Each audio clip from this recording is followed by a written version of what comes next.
What's going on? What's going on, everybody? Welcome back to another episode of What the Game Means to Me. I am one half of what makes this thing run. Jelani Brown, your co-host. Got that. Bell, of course, with me again today. How you doing today, sir? What's good, man?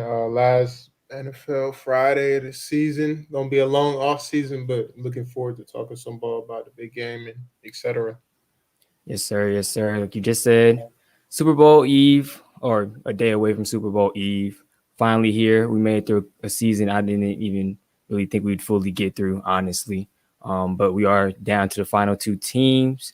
And before we even get into the big game and everything, just want to kind of give initial thoughts on the NFL season as a whole, and then if you thought these two teams would be the final two that you would see matching up in Super Bowl 55. First to start off, I feel like shout out to the NFL, Roger Goodell, and everybody for getting through the season. You know, we had some postponements, but we didn't have any cancellations, which is great. I didn't expect the NFL season to go all the way through without a bubble, but they did it. And to talk about the two teams in the playing in the big game, of course, for me, my preseason prediction, I had the Chiefs going on the Mm-hmm. AFC side. On the NFC side, I'm not 100% sure on who I had going, but I know for sure it wasn't the Pats. And I know we're going to talk about that later, but this is just he surprised us all. Tom Brady surprised us all. I know he had some help, but Mm-hmm. nobody expected the Bucks in his first season in Tampa to be in the Super Bowl. And then for him to be the first quarterback to be the first team to play in their home stadium in the Super Bowl, it just all fits, the story of Tom Brady and stuff. It's just all meant to be. Yeah, the story I get tired of hearing of, but So. it's whatever. But yeah, pretty much like you just said. Shout out to I guess Roger Goodell and somehow whoever's over the scheduling of the NFL being able to shift around games so much. I think this was the first year that there was a game played on every single day of the week. So I guess a little bit of history, I guess unwanted history, but yeah, wasn't expecting to get through the whole season at all, especially the way they started out. There was a bunch of different teams that was riddled by COVID. Ones just off the top of my head, I know the Patriots and the Ravens were the two most teams I saw being affected by COVID. But yeah, down to the final two teams, I did have the Chiefs as well. The Seahawks disappointed me. I know they were my NFC pick, and I think I had the game being pretty close as well. But like you just said, wasn't really expecting Tom to do what he did with the Bucks in their first year. I thought maybe it would take another year and they would probably get there, especially if they, I guess brought everybody back and was healthy as well. I thought the whole team was just a year away, but like you just said, kind of goes into the storyline of greatness that we keep hearing about from Tom Brady that we've heard about since we were yay high, last 20 years or whatever the case may be. So it's I guess it's cool to see both these quarterbacks and both these teams back in the big game, and then it's going to be, I guess, a baby goat versus a old goat matchup. So, of course, like I said, games on Sunday. Got our final two teams. We'll go into pretty much how we think this game is going to go. Any predictions we may have. Anything you think one team has to do in order to come away with the victory. So I'll let you go first, Dad. For me, I'm gonna. I it's a little. I'm not completely confident in my pick, but I feel like it's going to be the Chiefs 38-34 in the shootout. But then my heart also tells me, and from what I know about football and Steve Spagnuolo, stuff like that, I know the Bucks are going to make adjustments. Steve Spagnuolo has Brady's number for the most part when Mm-hmm. they've matched up. So I could also see it being like a 23-20 game coming down to the last second field goal. But I got the Chiefs winning the game. A lot of things is key. The Chiefs are missing both their tackles. Jason Pierre-Paul and Shaq Barrett wreaked havoc in the backfield with Aaron Rodgers, so that'll be key. It's going to be big. Travis Kelsey, is he going to chip out when he goes out? Clyde Mm-hmm. Edwards and Larry Le'Veon, are they going to chip the ends when they go out for swing routes? Those are the questions to be answered on the Chiefs side. The offense is fine as long as they keep Mahomes upright. I see them winning this game. But on the Bucks side, when they played back in November, it was a rough week for their secondary. Tyreek Hill had 200 yards in the first Mm-hmm. quarter, which no, that's not any DBs. No DB wants to allow that to happen, especially to them. Exactly. But it's going to be key for Tampa Bay's linebackers to get a hand. All right, let me go back. Todd Bowles is going to take care of Tyreek Hill. He's not going to be able to stop him, but he's going to contain him better than they did when they played in November. Exactly. So it's going to be up to Travis Kelce and, McCall Hardman and Sammy Watkins, who should be playing, to step up. But for the Tampa linebackers, it's going to be key. Like Devin White and Levante David, they're going to have a tough task, stopping Travis Kelce. Mm-hmm. And usually I wouldn't recommend putting linebackers on somebody like Travis Kelce, but Levante David and Devin White are more the two athletic linebackers you have. Like, that's the most athletic linebacking core that I can pick up. So them, bracketing him, putting hands on him is the main thing for me. Not having him to have a free release, a comfortable release, getting to his spot, stuff like that. People don't see that. That doesn't show up in the stat book, but stuff like that matters. Him throwing him off his route makes Mahomes have to hold the ball for a second longer. Just little stuff like that. Exactly. Yeah. So for me, those are the keys on both sides: protecting Mahomes, chipping the ends, and on the defensive side, double team the Tariq, bracketing Tariq pretty much, and taking away him and Kelce and making Mahomes, use his other options. Which I feel like they'll show up because they always show up when it's needed. His other guys, but. It's a Super Bowl. All the marbles are on the line. And I do see a couple defensive touchdowns, one on each side, maybe, or at least one in the game. But, this game it could go either way. It could be a defensive shootout. A defensive battle. It could be a shootout. You never know. I could see it being like the Philly Pats game in 2017. But, yeah. We're in for a good one. I hope the Chiefs win for other reasons that I'm not going to talk about, but I got a lot on the Chiefs. I'm putting my faith in Patrick Mahomes, and I pray they come through. I feel like they will come through, and the dynasty will be started. And Mahomes will have his second title in 3 years as a starter, not in his. I'm pretty sure we all know what that means, but I'm with you on that as well. I probably don't have as much riding on the line as you do, but I'm hoping the Chiefs pull it out for those reasons and other reasons, that I guess I would leave unnamed. As a Falcons fan, I think people can probably conclude why. But anyway, yeah, I guess to kind of dive a little bit into it, I won't be too long because you pretty much hit on all the points I was going to say as well. For Mahomes, they just got to keep him right up. He's able to extend plays on his own. He's able to find the open man. He's able to direct traffic pretty well, even when plays are breaking down. And the Bucs defense has been tenacious, honestly, to close out the season, but definitely in the playoffs. They've wreaked havoc every single team that they played. So that's definitely going to be a key, especially with both his tackles out, correct? Yep. So, and edge rush, edge pressure, that's key. So hopefully, like I said, the guys on the Chiefs end, they had time to practice, study film. The correct calls and protections and limit their mistakes, as new starters. But like I said, with Patrick Mahomes' greatness, I think he can, make up for any mishaps that may happen, on the line. But keeping them upright definitely is, the key. They keep them upright.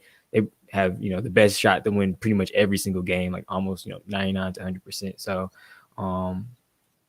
what for the Bucs, pretty much like you already said it. Defensively, they cannot let Tyreek Hill go for 200 in a quarter.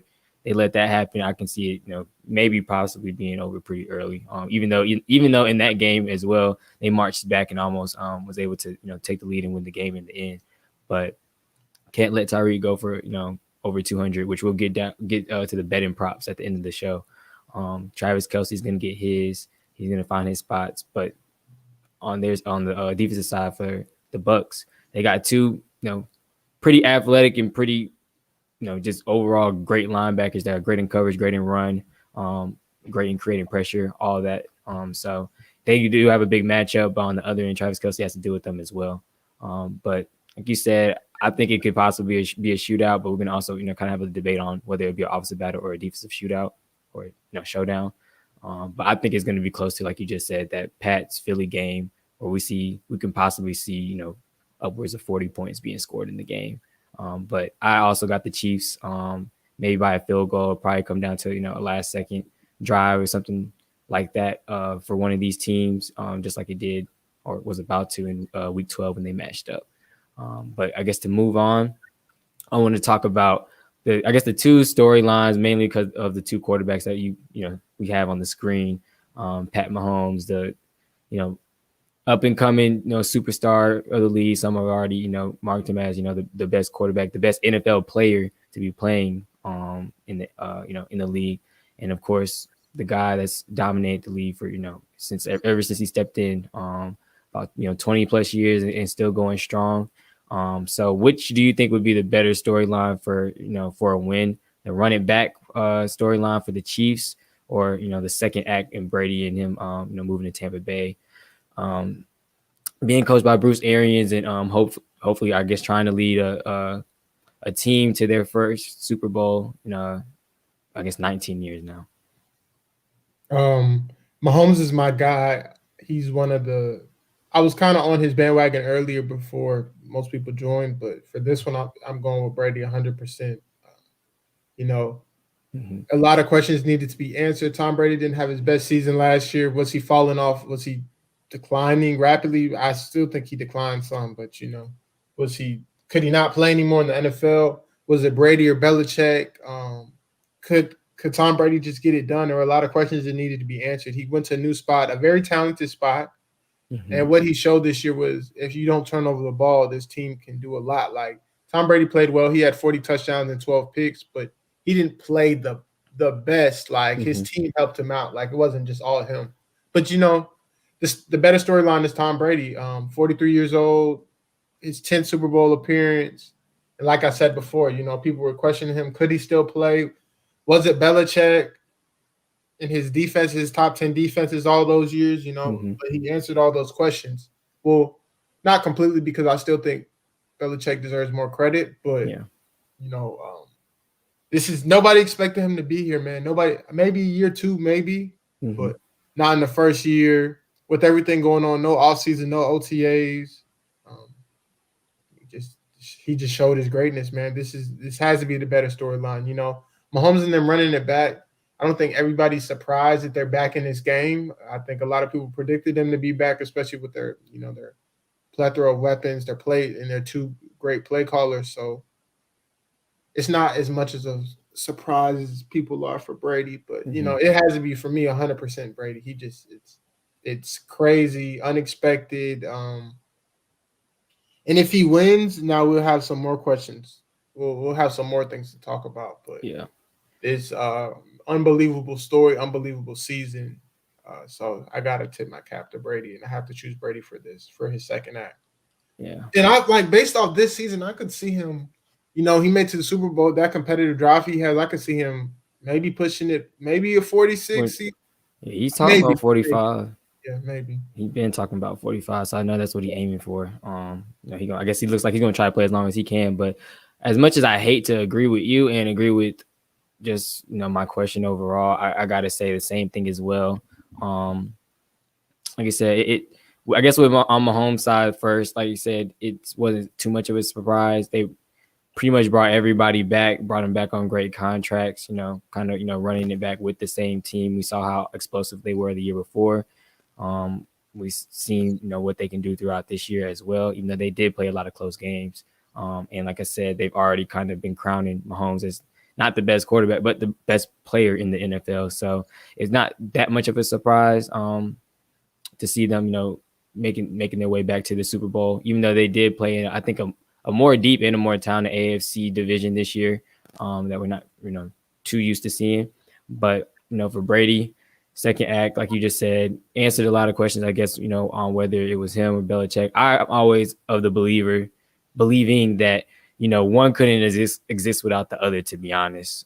Yes, he has some great defenses, but, Brady's, brilliance and just being able to, utilize his weapons the way he did, along with Josh McDaniels, be able to read offenses the way he does, and be able to just carry his team, like you just said, with that competitive spirit, that drive, and just being the leader that he is. I don't think either one could have existed without the other. Neither one could have been as successful without the other. So, the storylines for that just need to cut it out, and everybody needs to just give both guys their credit where it's due.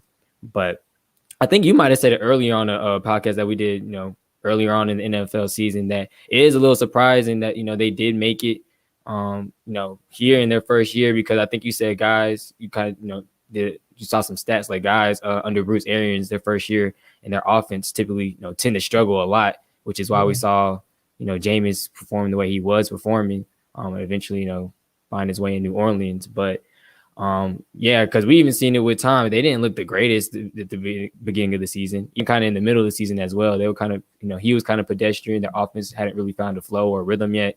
And they just started put together, probably post week 12, maybe after they played.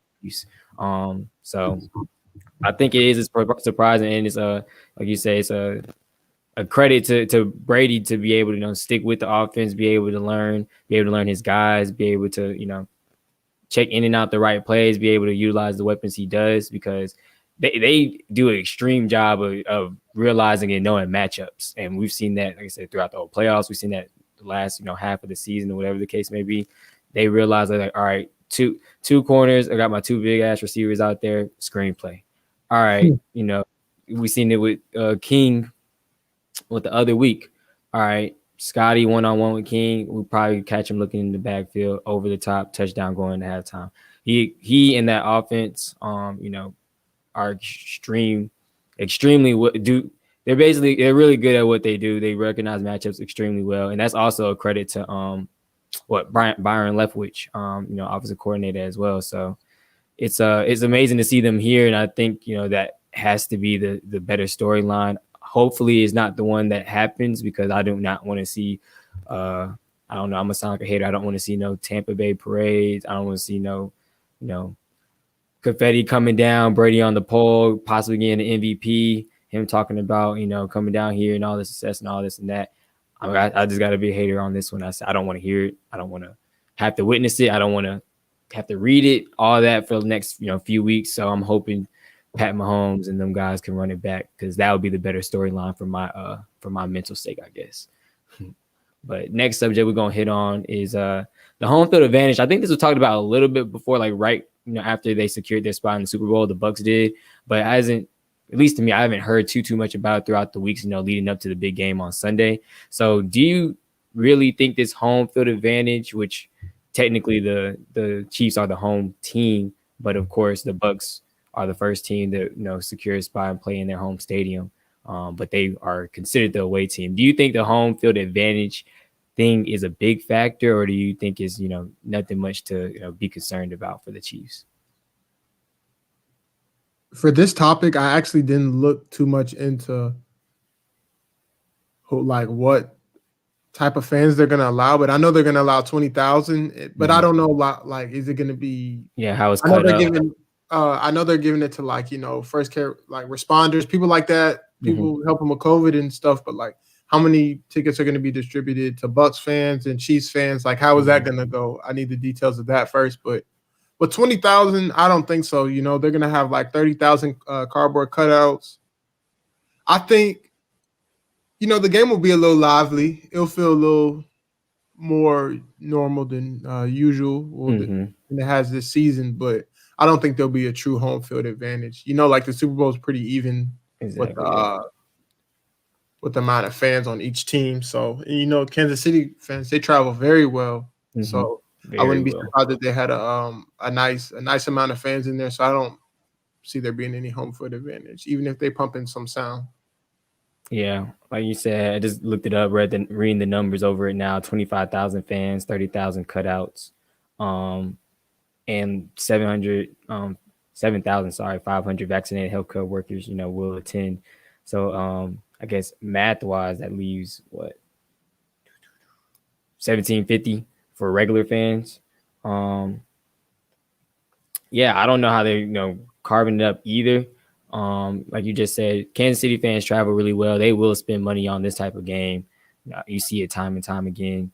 But I'm pretty sure the Bucs fans will show up and show out as well. It will just be lively overall. And you just got the people that are kind of just like, Super Bowl casuals. They'll buy tickets just to get, be in the game, be in the area, be in the atmosphere, stuff like that. Probably not going too much for one team or the other. Just want to be in a lively area, lively place, and just having a good time. But it will be,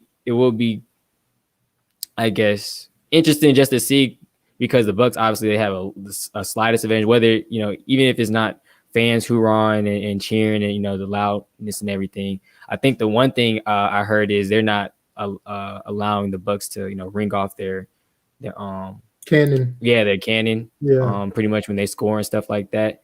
I don't know how much of a adrenaline boost or hype factor that plays into when they score and when they play there, but I feel like it would have some type of effect.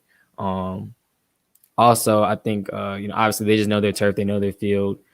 Even though all football fields are pretty much obviously 100 yards, all that. But just knowing your area, being in familiar surroundings, being in familiar temperature and weather as well, that just helps. In any type of football game, any type of atmosphere. And I think I heard, I'm not too sure, you can correct me if I'm wrong, but the Chiefs were like, they basically traveling super, super late. Like, I think they traveling, was it Tomorrow. tomorrow Today? to No. My fault. I think it's today. today? Yeah, today. Okay. Yeah, I mean, either way, sometimes you see typically teams be there for a It was whole a week week. early. Yeah, a week early. Yeah. But with COVID, you don't want anybody Yeah. messing around. Risking it and everything. Yeah. So I guess obviously it is different times, but I don't know. Yeah, if it's today, I guess they have a little bit of time. They have kind of today and tomorrow to kind of get used to that 2-hour time difference. Maybe weather. Me coming, if I'm coming from cold weather to warm weather, I feel like that's an advantage off rip. I don't really have to practice and kind of feel the area out or whatever the case may be. But maybe just that time difference and just getting familiar with the field wherever they're going to practice and stuff might have helped. But overall, like you just said, it might not be too much of a factor, but I think there can be little things that can swing in the Bucks' favor, and little things that we may not think is swinging the Chiefs' favor, but overall helps out. Like, I rather play in. I haven't looked at the temperature, but I'm pretty sure it won't be any colder than like 60 degrees, 50, 60 degrees. There is rain in the forecast though, which is a big factor. Which I won't. I hope it doesn't rain for the sake of a good game, a clean game, no injuries. We want to shoot out. We don't want no 17-4 Super Bowl. We don't. About so we don't want no 13-3. That experience. That was terrible. Yeah, that was honestly terrible. I was in the stadium for that one, and I mean, I was in the shop working, but at the same time, it's like you still kind of want to hear some type of cheering and something going on, and we had a TV right there. But yeah, it was probably the most boring Super Bowl in NFL history for sure. So we definitely don't need that. I don't think being with the players that's going to be on the field that's going to happen at all. But you never know. But well, I know we touched on it. Hold on, real quick. 13-3. Yeah, there's no way. Yeah, there's no way. I don't see it. I was we probably do it at the end, kind of like a score prediction of each quarter. I think both teams might score, whether it's field goals or touchdowns, like on each of their first like 3-4 drives, maybe. I'll say 3, because this is pushing it 4, but I'd say maybe first 3 drives, probably both, each maybe coming up with some points. But we'll move on. Like I said, we kind of touched on it before, but the offensive battle or the defensive showdown, which one we kind of think may happen. So I'll let you go first. Do you think which one do you think is more primed to happen? Like I stated in my prediction, it can go either way. But for this segment, I'm gonna go with offensive battle. For me, it's just I don't think anybody can stop the Chiefs consecutively. Like, I think if they punt the ball 2 times in a row, it's because they're messing around. They're getting complacent. They're getting lazy. Like, if they're on their game and they're locked in 100%, I don't think they can be stopped. Mm-hmm. So for that reason, I'm going to go offensive battle. And the weapons that Tom Brady has, this is the most weapons he's ever had in his career. So they're bound to put up some points. The defenses on both sides, Kansas City's defense plays well in the playoffs. I don't know if people notice that, but their numbers get much better in their playoffs. Yeah, that's what better in the playoffs. But the Bucks, their defense has carried them, I feel like, a little bit, somewhat this season. They're half the reason that they're in the Super Bowl. Like for the Chiefs, it's 75-25 or 60-40. I'll go 60-40, not to be disrespectful. But for those reasons, I just feel like it's gonna, the Chiefs are gonna allow some points, and the Chiefs offense. I mean, the Chiefs defense is gonna allow some points, and the Chiefs offense can't be stopped consecutively. So for that reason, I see it being an offensive battle. I see at least 70+ points in this game, and so yeah, I don't know what I think the over is 67 something, might be 67, but I'd bet on the over if I was a gambler.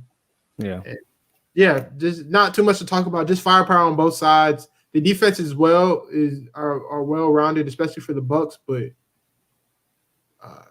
too much going on in Kansas City. Too much speed. And then on the other side, you have three potential number one receivers, two potential number one backs, and two potential number one tight ends. So it's a lot. It's a lot of Yeah. offensive firepower and two good defensive coordinators. Don't get me wrong. Todd Hmm. Bowles and Steve Spagnuolo are two well respected coaches, but it's too much firepower. And Yeah. shout out to my guy Byron Leftwich. He's doing a hell of a job as a play caller. So it's just gonna be tough. It's gonna be Yeah. tough for both defenses. And for the sake of the Super Bowl, we need this. We need an offensive battle. So, Exactly. Yeah. We're due for just a overall just a good game, and I think we're definitely primed to have one. Sports in general these days are just moving towards more of an offensive feel. Like people love to see offense, people love to see points being put up, and what better two teams to do it than these two with so many weapons on both sides of the ball. But of course, I'm gonna pretty much second you. I'm gonna say an offensive battle, just because I think it's just gonna be too hard to contain all the weapons that's gonna be on the field, and the brilliance of play calling on both sides of the ball. Chiefs obviously finished the season number one ranked offense. I think the Bucks were seventh. Either way, we're dealing with two top 10 offenses. Um, and like you said, so many weapons on the field. Even though both defenses are well rounded, they got big playmakers on both sides of the ball. It's just going to be too much to contain them all. For the Bucks defense, only thing I'm not surprised. The only thing I'm kind of worried about, and I always say it, but I feel like it rings true because when it happens, and when it doesn't, you see why. But that secondary, even though they are getting both their starting safeties back for this matchup, I think both of them should be coming in relatively healthy. The secondary is real young and they always take chances. And as we said before in week 12, I don't know if it was just the lack of knowing the coverage or preparation, or they just underestimated Tyreek Hill. But 200 yards in a quarter, that's insane. I don't think I've ever heard of that. I've never seen that. So with them, when they take chances, it could look really, really bad. But when sometimes they take chances and it pays off and it looks really, really good. So I always say like they can be had if you put them in the wrong positions, and pretty much have them guessing too much. But they are really aggressive and they are pretty much ball swarmers, all of them. So that's always the matchup I always look to when there's a team playing the Bucks team. Like can they take advantage of that secondary that does take a lot of chances? And on I guess the Chiefs end defensively, I guess I think they're coming in relatively healthy as well. I think Chris Jones, and I think he's going to be one of my X factors, but he has to play big because when teams are able to get pressure on Brady, obviously, and rattle him and move him a little bit in the pocket, then and make him uncomfortable. He obviously doesn't make too many mistakes. We saw last game he ended up throwing 3 interceptions, and like you said as well, that the defense carried them kind of to that win. But he typically doesn't make that many mistakes. If he's rattled and move around the pocket, gets the ball away pretty quickly. He kind of lives like for the next down. And I think Chris Jones, that defensive line, if they're able to get a little bit of pressure on him and make him uncomfortable really, really early and not be able to find, his guys, his targets, then, pretty much they can get out, they can pretty much get it out to early and they can probably seal this game, not seal it quickly, but they can make, like I said, that offense look a little bit more pedestrian than probably what they have been looking throughout the whole postseason. So I think obviously offensive battle, but defensively, if the Chiefs can, like I said, just make them uncomfortable, it could be a defensive shutdown on their end, and maybe the game kind of turns tides from there. All right. Next, we're gonna hit on. I didn't get a graphic up for it, but just the game overall, our X factors, our game predictions, maybe our score lines, what we think may happen in each quarter, stat lines we think guys may have, certain stuff like that. So I'll let you hit on your X factors first. That you can, you can say how many you want, but I guess we'll hit on one guy for each side of the ball. So one offensive person for the Chiefs, one defensive person for the Chiefs, one offensive person for the Bucks, one defensive person for the Bucks. I have a question. Can I go a linebacker core? Can I do? Oh yeah, you can do whatever if you feel is more multiple. Then go ahead. For me, I'm gonna start with the Bucks first, since I just brought that up. It's Levante David and Devin White for reasons I brought up earlier. Tyreek Hill is going to be limited. There's no way they let him go for 200 yards again, because if they do, the Chiefs win by 14 plus. But their role their role in the game is going to be big. Them containing Travis Kelce, them slowing him down is going to be vital because that's Mahomes' safety valve. That's the guy, the tight end. Since I played quarterback, I know this a little bit. A tight end is a quarterback's best friend. He's usually the closest guy to you. Bigger target. He'll catch stuff. He's not worried about getting hit. Somebody you just feel comfortable getting the ball to in a tough situation, a clutch situation when you need something to happen. So Mahomes is going to be looking for him, and while they can't single-handedly cover him one-on-one, then the job they do on him, jamming him off the line, just somebody being on top of him at all times and somebody being playing inside of him will just be vital for the game. And if they can't contain Tyreek Hill and then they can't contain Kelce, it's going to be a long day. So those two guys, I was going to go with the D line, but that's kind of everybody knows they're gonna play a big factor. But I feel like this is the second closest thing. If we'll see, I think Kelce. It's hard to say because Kelce's. I feel like Andy Reid is just such a mastermind of designing plays, and him and Bieniemy that they're gonna find him the balls anyway. But keeping him to something like 8 catches for 75 yards is bigger than people think. So the job they do on him will go a long way in the game. And for the Chiefs, I'm going with Mike Rimmers.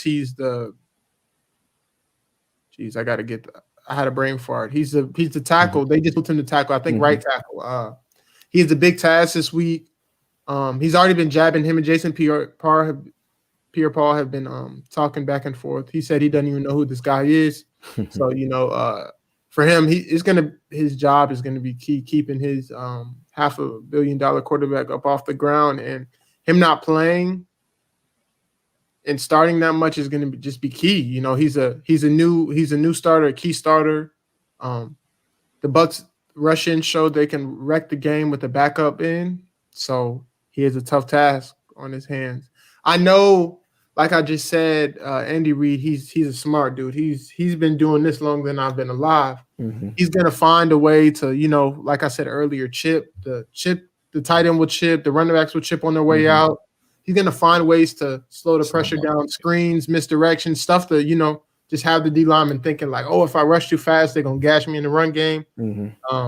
If I don't rush the passer hard enough, Mahomes will sit back there all day. So, he's going to do many, many different things to slow those two guys down in game plan. But, like I said, Mike Rimmers has a tall task ahead.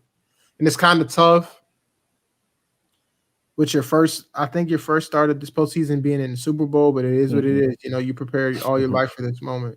Yeah. And one other thing before I turn it over to you, it's just rough on the Chiefs in general. They're without both their tackles, and if you don't remember, their guard, I can't even say his name. He has like a double name. Yeah. He opted out this season. Yep.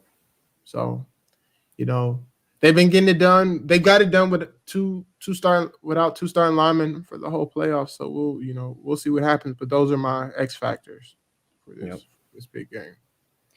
Yeah, for me, I'll hit on the defensive side of the ball for the Chiefs real quick because I already said his name, Chris Jones. He hasn't showed up that much throughout the entire postseason, at least on the stat board. I think it's mainly been just like, the players that, have an effect on the game and allow others to kind of clean it up for them. Like they create pressure, but somebody else comes in and like creates a sack, whatever. He's only had I think 4 total tackles, a solo, and 3 assists. He hasn't had a sack yet. So like I was saying before, I think it's going to be big time for him because I think he's, probably one of the leaders, obviously, on that defensive line to get these guys a little bit of, pressure on Brady and make him uncomfortable from the start.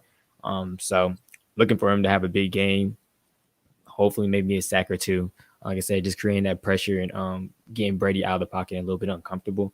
On the opposite side for the Chiefs, that's a great pick, honestly. Like I said, that guard, it's without saying, you pretty much hit the nail on the head. He has to keep his $500 million quarterback upright because Pierre-Paul has had a really, really, really good postseason. And like I said, if that's the matchup, then he has to, like I said, it is what it is. He has to, ball up and do his job. But for me, I think it's gonna be, I don't know. I was gonna say kind of like a tandem of Like I don't think it's gonna happen just because we don't know him really for the running, obviously. But I feel like they have to get something kind of done on the ground game. So like, or even if it has to be in the passing game, but the backs, I think Clyde Edwards-Helaire or Le'Veon Bell, they got to have somewhat of a big game because, like you just said, I don't think Tyler Bowles is gonna let them get gashed for 200 yards by Tyreek Hill again. Obviously, it's still a lot of weapons to contain. Sammy Watkins, Demarcus Robinson, Miko Harmon. Kelsey, we know he's going to get his, like you said, even holding him to 85, 90 yards is probably an A plus of a day, the secondary. But I think they like the backs just have to have some type of, like you said, some type of effect on the game, whether it is chipping, whether it is keeping, keeping linebackers or whatever blitz is headed Patrick Mahomes' way, basically keeping him clean, keeping them off of him. Leaking out, making that, picking up extra yards and maybe a little dump down, a little screen action play, just something. I feel like the backs have to have some type of effect on the game because I don't think it's going to be able to be just a Mahomes, even though he's really good against the blitz, like, you've pointed out multiple times.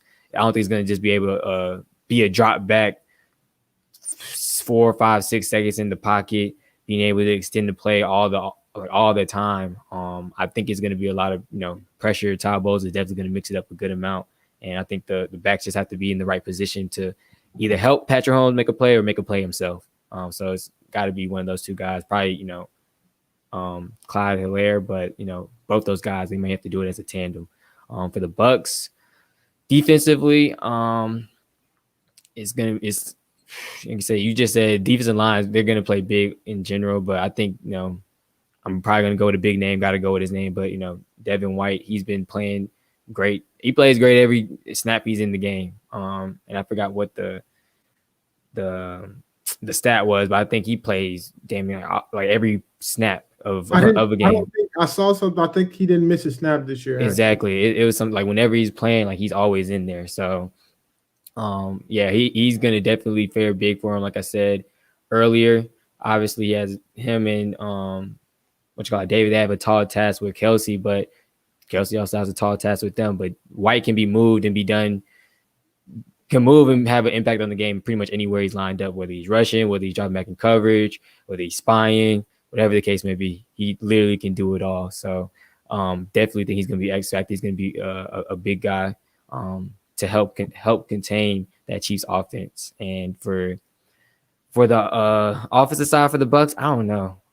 I really don't know. Who would you say? I didn't know. I didn't go offense. Remember? Oh, my fault. Yeah, you're gonna go after. One from each team. Yeah. Oh, geez, I'm tripping. For me, for the Bucks, it's gonna be Leonard Fournette and Ronald Jones.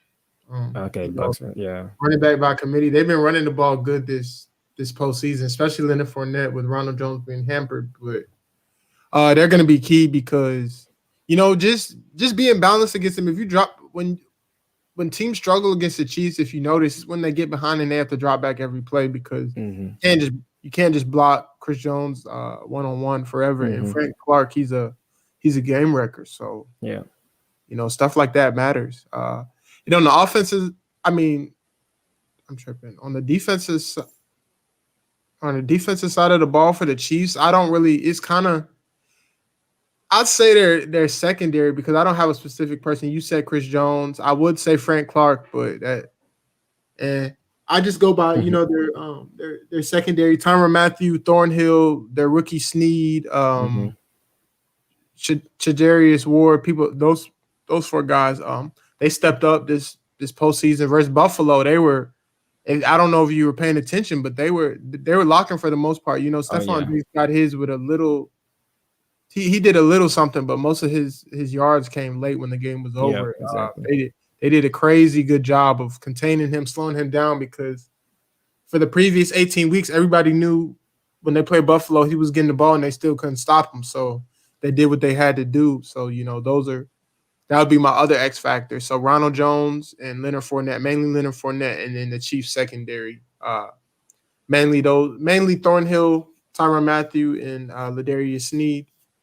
And I can see Honey Badger, as he always does, coming up with a big play, a game wrecking turnover. Because he, to me, I wouldn't compare him to Ed Reed because he plays more in the box, but Mm-hmm. his lurking skills are top notch. Oh yeah.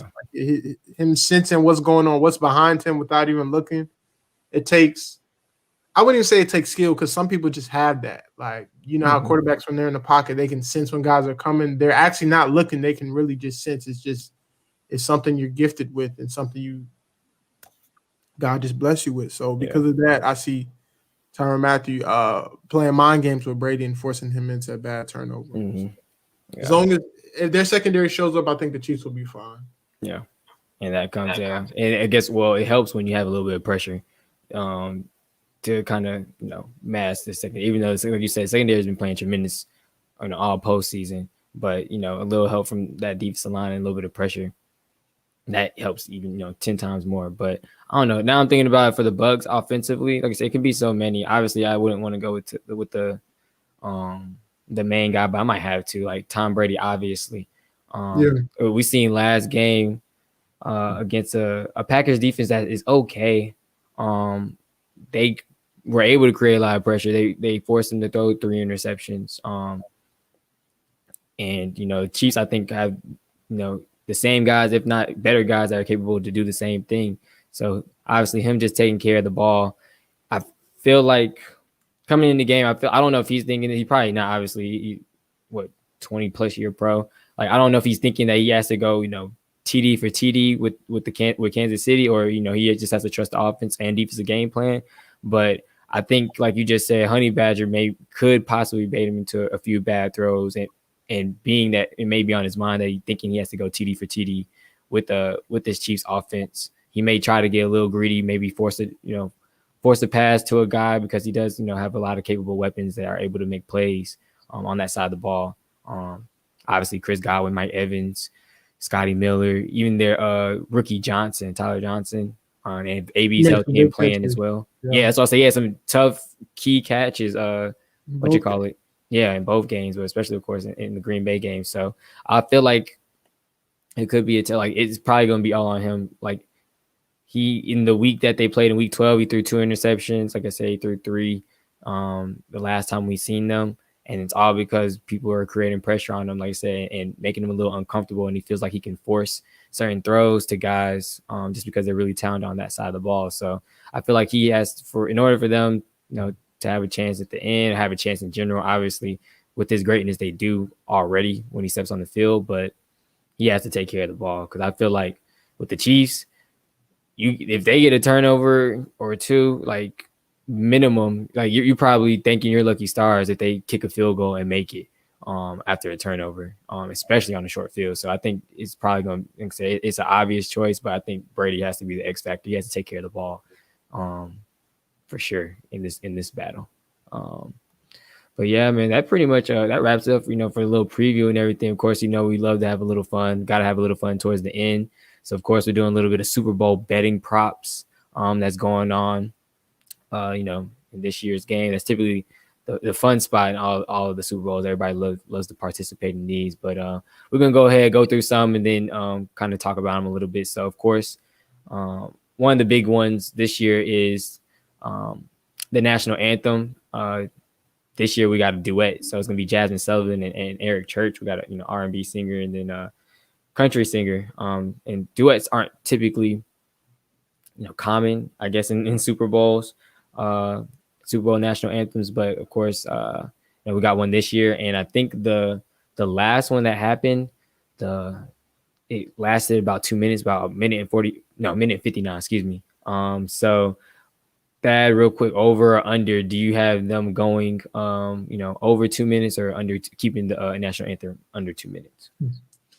Um, I don't know how this is gonna sound, but black woman, they're a little extra. She's gonna run a little overtime. She's just gonna ad lib a little bit. This So I'm man, gonna go with the over. I could feel that. Yeah, I'm just interested to see how it sounds in general. she's just gonna add a little something extra to it that wasn't on the script. You know how He that's going. said it wasn't on the script. Yeah, I think I actually like Jasmine Sullivan a lot as a singer. I like a lot of her songs. When I be cooking, I be putting some throwbacks on. Sometimes she pops up, but I can see it. Like I said, it's a duet, so I don't know. Like I said, I'm just interested to see how it's gonna sound. I don't know if Eric Church is gonna be singing something too, or if he's kind of just gonna be, playing music, maybe a few words here or there.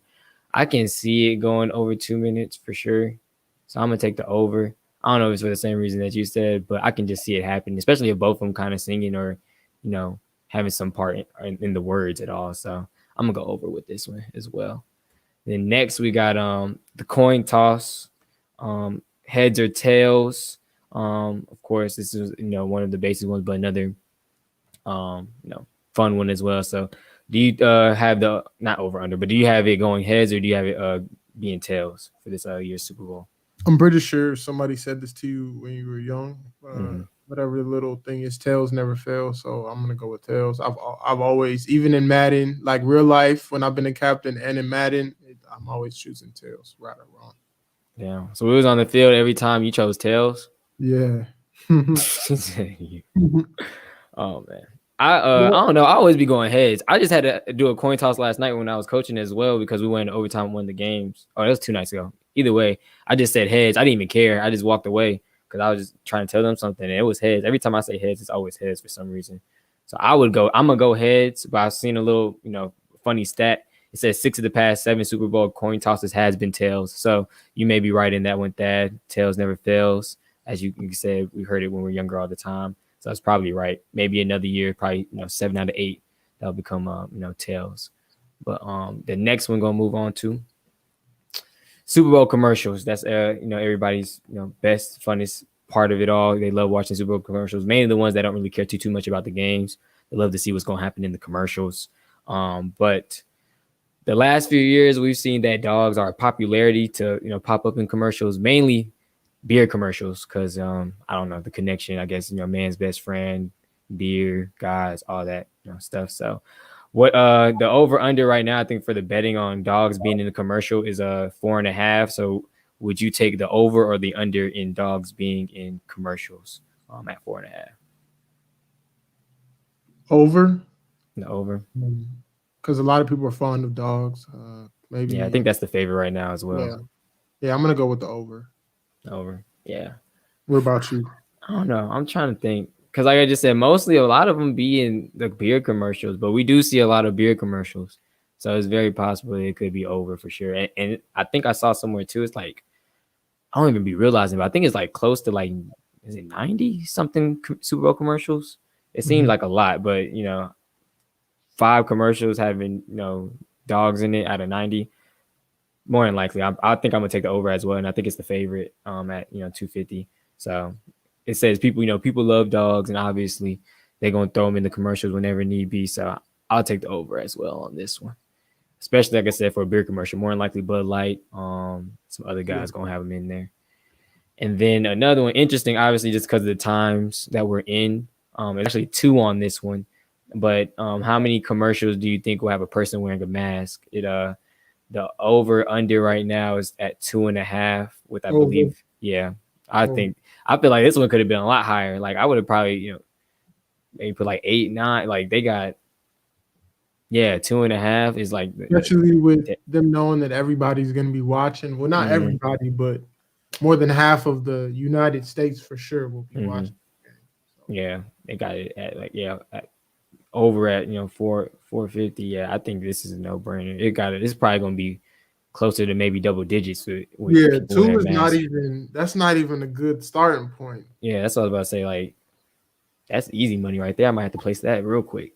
And then the next one is the total amount of commercials that would include a COVID vaccine. So any COVID vaccine commercials right now. Oh, it's not even over under. It's just whether it'll be yes or no. So do you think there'll be a COVID vaccine commercial at all? 100% yes. Yeah, but it's crazy. It's the favorite is no. So I'm not too sure why though. I would feel like there would be at least one as well because last few years we have been seeing some. Like I remember last year, I think there was a lot of like informative type commercials.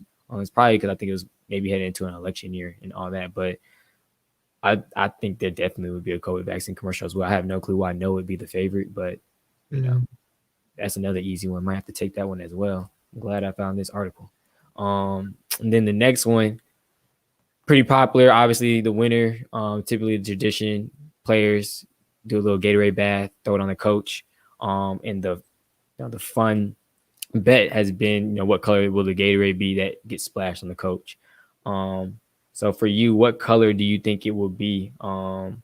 Typically, I think some of the colors that got up pretty basic ones, but purple, clear, blue, yellow, lime green, red, orange, all those certain ones. So which color do you think is gonna come out on top? I think the favorite right now is orange. That's why I Just put it because in. it's my favorite color, well, my favorite flavor Gatorade, I'm gonna go with yellow. The yellow, the lime green one. Yeah, or lemonade or lemon lime. Yeah, I think that's like let's my go with second. yellow. Might be like my second. I don't know. I feel like I bounce between that one and orange a lot for sure. So for me, I think I'm gonna go orange just because I didn't think it was gonna be the favorite, but that's why I chose this one. I always feel like it's gonna be orange for some reason, Mm-hmm. and I got the Chiefs right here. That must be one of their favorite flavors as well. So I'm gonna go orange, and it's the favorite. Yours is at 450, so it's possible. I think it's like the third most popular answer. So I'm gonna go orange on this one. And hopefully, like I said, if the Chiefs do win, looks like it may be orange, and definitely need them to win as well. So, and then got a picture of Disney because another famous one, typically Super Bowl winners, even though it's probably a little bit different this year because of the COVID and everything. But the game is in Florida, so maybe not. But typically, winners of the big sporting games will say they're going to Disney, whatever the case may be. So, yes or no, whoever wins the Super Bowl, the MVP, when they did their speech, says yet or says that they're going to says they're going to Disney World. No, No, that's actually the favorite uh, as well. I'm saying no because Tom Brady. How many times has he been to Disney? And Mahomes has. I'm pretty sure Mahomes is like 25, so pretty sure he's went as a kid that like Disney World is still, the picture of Disney World is still fresh in his brain, and he has a Mhm. kid on the way, so I don't think he's going to be taking really, Yeah. vacations. Plus, given the times, I don't even think. Well, maybe they'll say, "Yeah, I'm going after everything gets back to normal or something." That's be But the like only you way I said, really a see little it. key factor, really quick. Hmm. They're, from what I can recall, Orlando and Tampa are 3 hours away from each other, so Hmm. not that bad. Right across, literally right across from each other. Well, not right Yeah, across, but Tampa's on the west side. yeah. So they may throw a little marketing thing in there. Who knows? But I can see it. Like I said, saying like if when things get back to normal, whatever the case may be, they may say something about I'll go to Disney or whatever. But yeah, the favorite and by a lot right now is no, actually. So, Mm. um, but I'm gonna go yes. I'm gonna just be different on this one. We've been agreeing a lot lately, so I'm gonna just say yes on this one. Especially if Mahomes wins, he said maybe kid on the way. He'll say after everything goes back to normal. Who knows? Um, but yeah, that's actually I think that might be the last one, to be honest.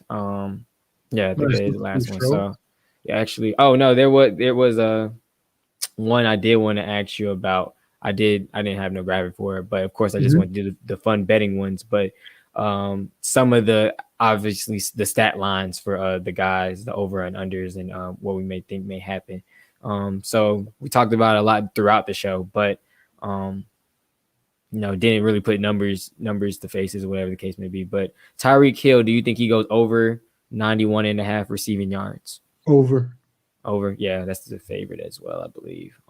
I think so as well. It's gonna be hard to contain him. I think maybe in the first half they do a good job, but things gonna start opening up, and I think second half he's gonna have a big half. So, Tom Brady rushing yards over or under 0.5? Over. Over. Yeah, I see point five. I mean, sacks are included in the rushing yard total, so that might be a tricky one, but I could see him getting out for a little scamper, maybe goal line. He's the king of quarterback sneaks, so that's a Mm, yard right there. So point five, I'll rock with that. I'll take the over. yeah, especially I can see that they do. He always doing quarterback sneaks, so they obviously count that as yards. I can see it as well. And it's a I Super think. Bowl. Everything's on the line. He might Mhm, have to scramble for 5 yards. yeah, that'd be crazy. Uh, But I think I'll agree. Right now the over is not the popular pick, but I think like you said, if quarterback sneak, whether it's for a yard or whether it's for a touchdown, if they count it as a yard, then obviously that's over. So I'm gonna go with that. Last play of the game being a quarterback rush. No or yes? No. Yeah, I don't see No, no, that. no, no, no, no. Let me stop. That's tricky because the quarterback rushes a kneel. So Oh, they count that? Yeah, they I'm do count that. I'm gonna go with the yes because I don't see the game ending on a walk-off field goal or anything. Like the team that's gonna be behind, they're gonna be trying to catch up. It's either gonna be a pick or fail fourth down conversion, and then the last to end the game. Yeah, it's gonna be a kneel. So I'm gonna go with yes. That's a tricky one though. That was a tricky one because yeah, I guess that does count. If it does, so that's the deciding factor. I think it does, but if a quarterback kneel isn't a QB run, then it won't end on that. Yeah, yeah, I can see that as well. Sheesh. What was the other ones? It's a few other ones. Some Patrick Mahomes ones. Over under on 327 and a half yards passing. Over, but it's not. I know I gave a quick answer, but that's not a gimme this time. I know the Bucks struggled to stop him last time. I think he threw for 370, but Yeah, I'm gonna still go with it. I know it might be tricky, but I think it might be over. I think the answer is yes to me by well not yes, but I think it's over by not by a long shot, but I just think it's going to be a shootout. I think he might be I think it might be close to 400, 450. I for don't know. sure. Maybe that's just how I'm feeling. Um, Passing TDs over 2.5. Mahomes or Brady Mahomes still. over. Yeah, for sure. Yes. I'm thinking about. What would you say? 4? I don't know because this is not like they like when they're down there, they do whatever is necessary to score. So it could be a run. Like Mahomes has games where he throws for like 390, but only one touchdown. So Mm-hmm. it's not a guarantee, but I'm gonna go with the over. Yeah. And then let me see. Interceptions for him. This will be the last one that I'll go on the Brady. Over under zero point 0.5. Over. I think he'll throw one. Yeah. Yeah, they'll get him for one. Like I said, that defense takes a lot of chances, and they actually have pretty good hands as well. So Tip, yeah, tip. I was about to say some a tip tip, ball something. tip ball, something. Pierre Paul or Shaq Barrett getting that hand. Yeah. And then for Brady's over under 296 and a half yards passing. This is a tough one because I don't know how they're gonna play. Like I know they're smart. I know they don't want to turn into a shootout. So I could see if they get a lead. Them Mm-hmm. leaning on the run game more and them slowing down the pace of the game. I'm gonna go with it's the Super Bowl though. So I see it being a shootout. So I'm gonna go with the over. Yeah, I think I think so as well. I think it might come. Well, I don't think it'll really come down to that, but it might be a point in time where they're down maybe about 10 or whatever, and they're gonna have to start slinging it a little bit. You're So I right. You're think right. Garbage time points. yeah, I can definitely see about 330 ish maybe. So I'll take the over on that as well. And I think it's even right now. Yeah, I think that's even. I don't think it's a favorite or not. Passing TDs for him as well is 2.5 over under. Over. Yeah, I can see through. I can see 3. I can see 3 or 4. And then for him, interceptions is the same thing, 0.5. Over. Yep, and that's the favorite as well. I can see. I can see another 2. Honestly. Yeah, like them getting pressure. Honey Badger, like I said, bait him into a bad pick, or him trying one of those rookies. Not one of those rookies, the rookie Sneed, or one of somebody that's a liability in the secondary because he has somebody like AB, Mike Evans, or Chris Godwin. Him trying them and then making him pay. So Mm-hmm. yeah, I'm gonna go with the over. All right, cool. And then we'll do like I got a few more. It's just like team wise ones, or Mhm. both team wise ones. But what team do you think will score last in the game, Kansas City or Tampa?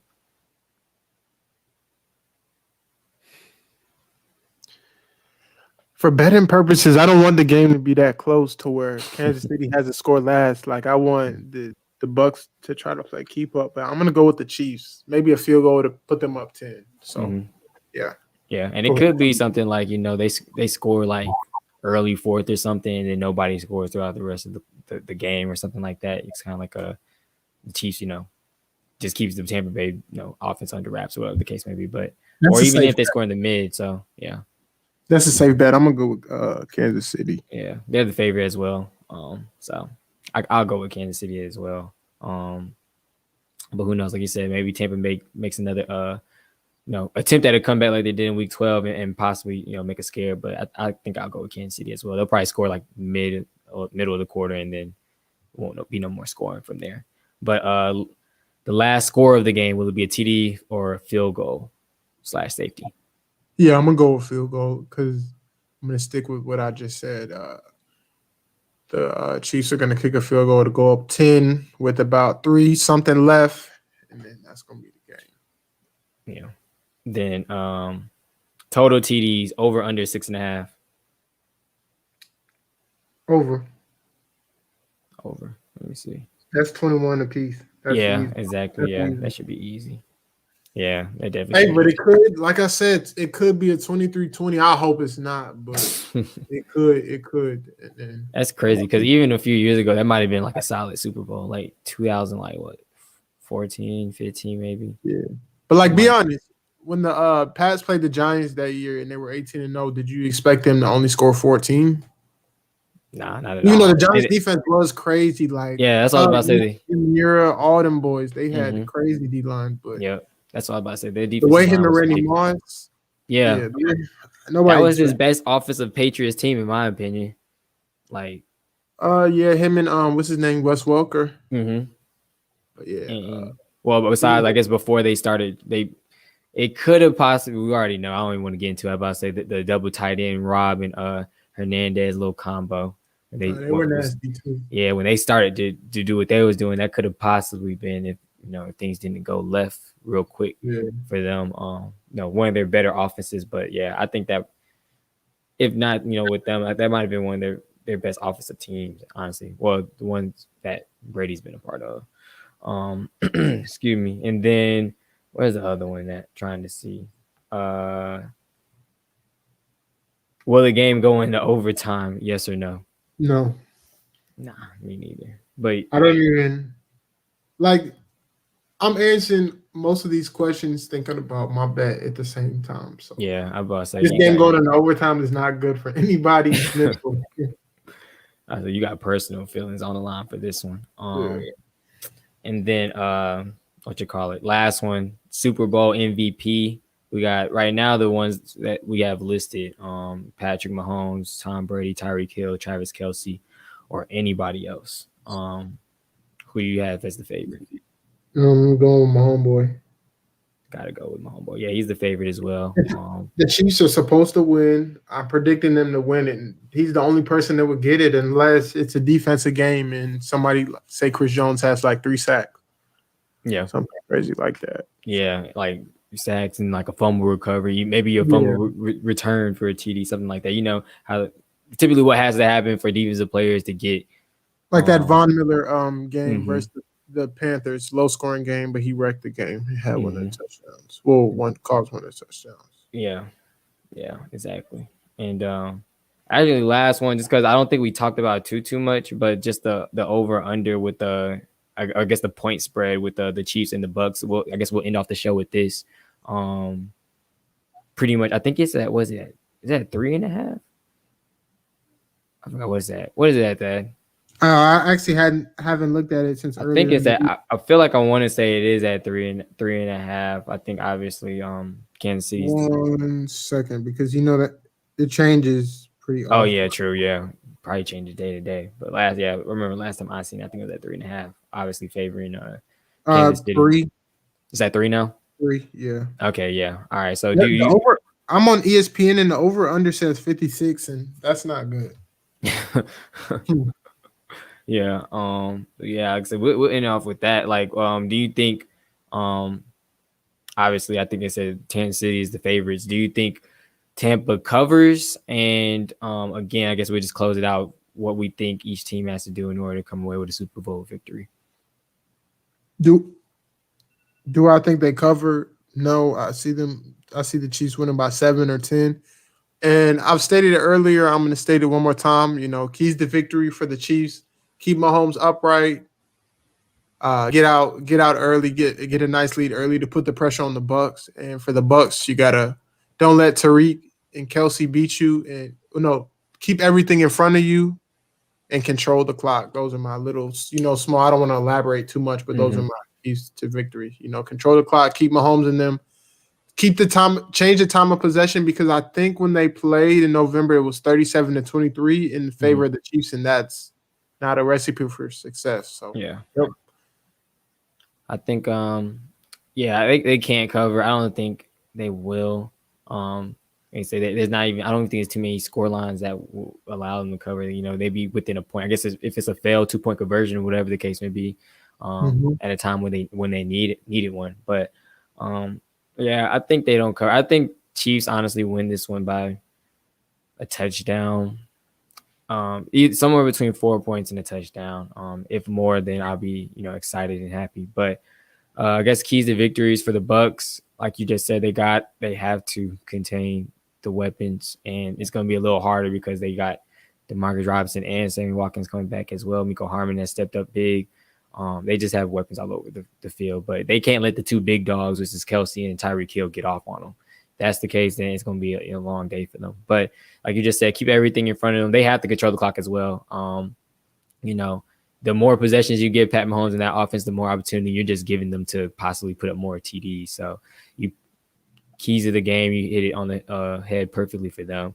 For the Chiefs, there's really not much to say. They just got to kind of be themselves. Offensive or defensively is kind of like they just have to keep Tampa at bay. They got to make the smart, timely plays. But typically, like you said, the Chiefs defense gets better and better as the year goes on and as the postseason goes on. So I think they're in for a good game. They're more than likely, like I said, will make a timely play. Like you said earlier, Tyrann Mathieu is good at just baiting and playing coverage and being in the right spot.